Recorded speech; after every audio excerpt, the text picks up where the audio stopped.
Every year, harmful use of alcohol is responsible for 3 million deaths and 5% of the global health burden, from road traffic injuries to violence, abuse and neglect, to diseases like liver cirrhosis, heart disease, cancers and tuberculosis, to mental health issues like alcohol dependence, depression and suicides.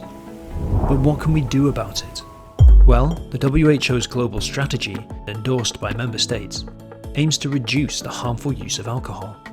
Unfortunately, implementation of the strategy is uneven. Meet Nina. In her country, there are very few government regulations on drinking. Nina is out with a friend.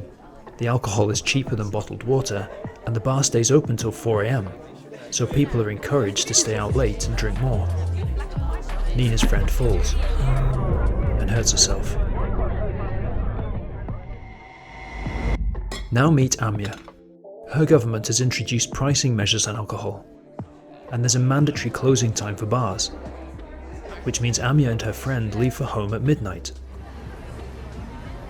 Amya decides to take a taxi, because the police in her country are very active in enforcing drink driving countermeasures. But in Nina's country, the police don't enforce drink driving laws at all, so she decides to drive her friend home. She is way over the limit and crashes her car.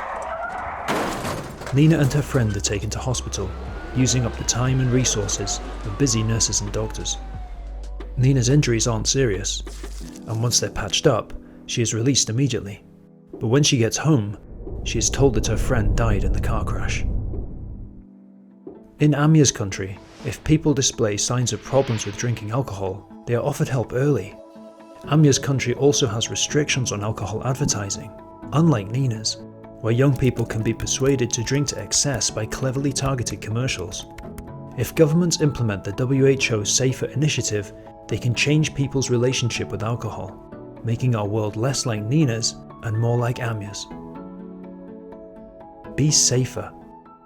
Strengthening restrictions on alcohol availability. Advancing and enforcing drink driving countermeasures. Facilitating access to screening, brief interventions and treatment.